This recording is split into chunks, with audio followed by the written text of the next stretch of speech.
guys, welcome back to Recipes Tested. I'm Brianna Robinson, and today I'm going to be participating in the Great Chili Confrontation. It is a huge collaboration with a bunch of YouTubers, and we're all uploading a chili recipe today. And because it's January and it's Veganuary, I am going to be doing a vegan chili recipe, and I got mine from It Doesn't Taste Like Chicken, and I will leave that link to the recipe down in the bottom below. And I am hashtag chili has beans. So if you guys want to see how this vegan chili recipe turns out, just keep watching and I'll get testing.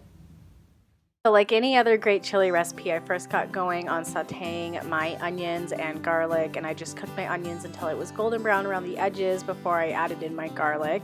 And then once those were both cooked, I added in my tomato product, and then my rinsed kidney beans and black beans and my spice mixture, which will be at the recipe link. And I mixed all of that together. This is just a really easy recipe. I just let it simmer for an hour.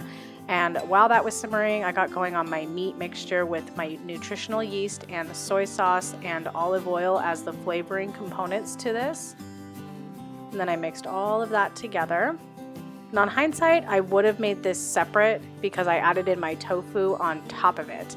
And the bad thing about that is all the original pieces got the mixture flavor.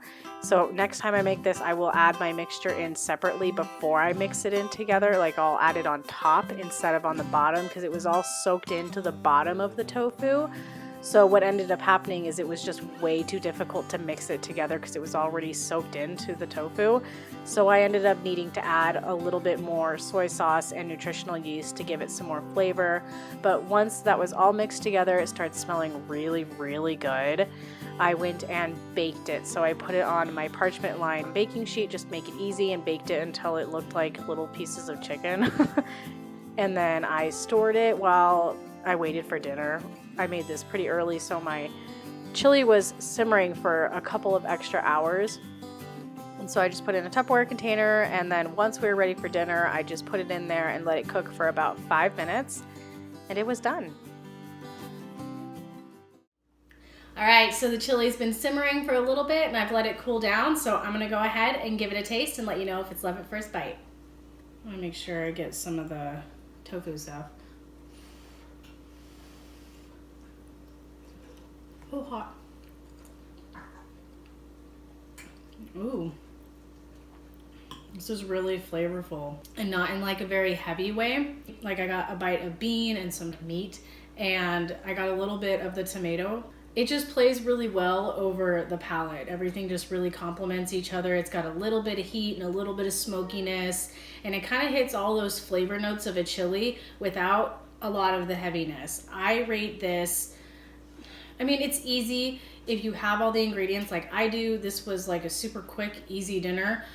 I would rate this at least a 9.5, if not a 10 out of 10. This is really good, and I feel like meat eaters and non-meat eaters, everybody will just love this. A really awesome dish. Thank you guys so much for hanging out with me today and watching my part of this chili collaboration, and give me a thumbs up if you enjoyed it. Don't forget to subscribe for more recipes tested, and I will see you guys in my next video. Bye.